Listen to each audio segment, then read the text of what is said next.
వెనుకబడిన జిల్లాకు పారిశ్రామిక వృద్ధి లక్ష్యంగా ప్రకాశం జిల్లాలో ఏర్పాటు చేసిన గ్రోత్ సెంటర్లో సమస్యలు తాండవిస్తున్నాయి. పరిశ్రమల ఏర్పాటుకు ప్రధానమైన నీటి వసతి కల్పించకపోవడంతో పారిశ్రామికవేత్తలు అవస్థలు పడుతున్నారు. పారిశ్రామిక వాడకు పరిపాలన వ్యవస్థ లేకపోవడంతో మౌలిక వస్తుల కల్పనలోనూ ఇబ్బందులు ఎదురవుతున్నాయని వారు చెబుతున్నారు. ప్రకాశం జిల్లాను పారిశ్రామికంగా అభివృద్ధి చేయాలనే ఉద్దేశంతో ఒంగోలు సమీపంలో మద్దిపాడు మండలం గుండ్లపల్లి వద్ద గ్రోత్ సెంటర్ ఏర్పాటు చేశారు. చిన్న మధ్య తరహా పరిశ్రమల స్థాపనతో ఈ ప్రాంత ప్రజలకు ఉపాధి లభిస్తుందని భావించారు.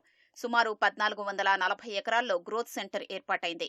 ఇందులో 226 ఎకరాల్లో SEZకు కేటాయించారు. మిగిలిన విస్తీర్ణంలో 664 ప్లాట్లుగా విభజించి పారిశ్రామికవేత్తలకు విక్రయించారు. జనరల్, SC, ST రిజర్వేషన్ల ప్రాతిపదికన ప్లాట్లు కేటాయించారు. ఏపీఐఐసి ఆధ్వర్యంలో రహదారులు, కాలువలు, విద్యుత్, నీటి వసతి వంటి సౌకర్యాలు కల్పించారు. జాతీయ రహదారికి సమీపంతో పాటు గ్రానైట్ గనులు ఉండడంతో గ్రోత్ సెంటర్ ఏర్పాటు ఎంతో ప్రయోజనకరంగా ఉంటుందని పారిశ్రామికవేత్తలు భావించారు. అయితే గ్రోత్ సెంటర్లో మౌలిక సదుపాయాల కల్పనలో ఏపీఐఐసి సరైన శ్రద్ధ చూపడం లేదనే విమర్శలు వెల్లువెత్తుతున్నాయి.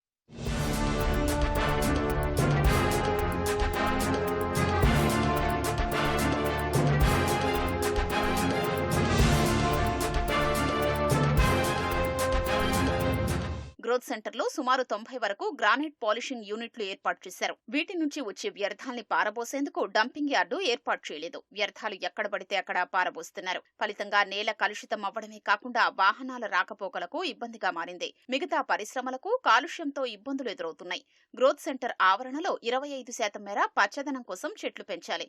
ఈ మేరకు కొన్నాళ్ల క్రితం పారిశ్రామికవేత్తలే మొక్కలు నాటించారు. కానీ నిర్వహణ లేకపోవడంతో ఆ మొక్కలు కనుమరుగయ్యాయి. ఇక్కడ గత 6 ఇయర్స్గా ఒక ప్రాపర్ కమిటీ లేకపోవటం వలన ఈ గ్రోత్ సెంటర్ అభివృద్ధి కుంటుపడింది.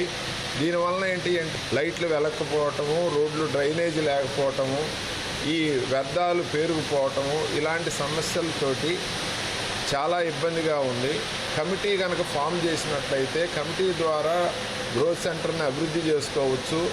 దీని యొక్క ఎలక్షన్ బాడీ కమిటీ లేకపోవటం వల్ల అధికారులు కానివ్వండి, మాకున్న డెవలప్మెంట్ కానివ్వండి, కొద్దిగా కుంటుపడే పరిస్థితి అయింది.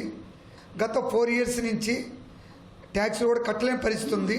దాన్ని కూడా మేము ఒంగోలు టౌన్లో మున్సిపాలిటీ కార్పొరేషన్లో 2.5 years క్రితం 60%, 50% రాయల్టీ ఇవ్వటం జరిగింది.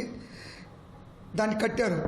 ఆ మేము కట్టాల్సిన ట్యాక్స్లు కూడా మాకు కొంత మినహాయిస్తారని చెప్పి గవర్నమెంట్ నుంచి మేము విన్నపించుకుంటున్నాం. గ్రోత్ సెంటర్లో నీటి వసతి లేకపోవడం పెద్ద సమస్యగా మారింది. పూర్తిగా భూగర్భ జలాలపైనే ఆధారపడాల్సి వస్తోంది. ఒక్కో పరిశ్రమకు 5,000 నుంచి 10,000 లీటర్లు అవసరమవుతాయి. ఇతర ప్రాంతాల నుంచి నీటి సౌకర్యం కల్పించాల్సి ఉన్నా అధికారులు పట్టించుకోవటం లేదు.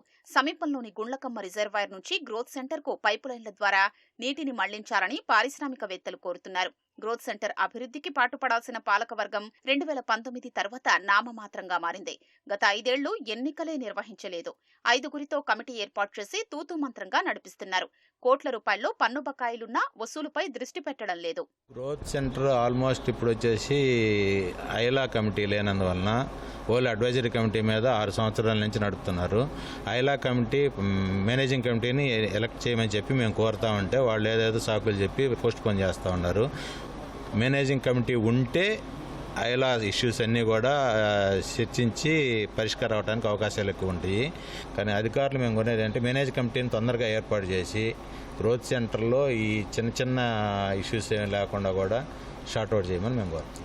ఇప్పుడు ఒక్క డ్రైన్ బాగు చేయాల, ఒక్క చెట్లు కొట్ల, ఇక్కడ కాలువ పక్కన ఒక్క చెట్లు తీయలేదు. ఇక్కడ అసోసియేషన్ ఐలా బాడీ లేదు. ఈ సమస్య కావాలంటే ఒంగోలు సమాధానం చెప్పుకోవాల్సి వస్తుంది. వాళ్ళు ఎప్పుడు కమిషనర్ గారు కానీ జడ్ఎం గారు కానీ వాళ్ళు ఎప్పుడు వస్తారు, ఇప్పుడు మేము ఆడకపోయి కలవాలి. ఒంగోలు గ్రోత్ సెంటర్లో ఇంతకుముందు గతంలో ఇక్కడ జడ్ఎం గారు ఉండేవాళ్ళు, ఇప్పుడు అది తీసేసినట్టుంది. జనరల్ బాడీ ఇంతవరకు కాలేదు. అది ఎందువల్ల లేట్ అవుతుందో మాకైతే అర్థం కావటం లేదు. గ్రోత్ సెంటర్లో సుమారు 10,000 మంది కార్మికులు ఉపాధి పొందుతున్నారు. సౌకర్యాలు మెరుగుపరిస్తే మరిన్ని పరిశ్రమలు ఏర్పాటై ఉపాధి పొందే వారి సంఖ్య మరింత పెరిగేందుకు అవకాశం ఉంటుందని పారిశ్రామికవేత్తలు చెప్తున్నారు.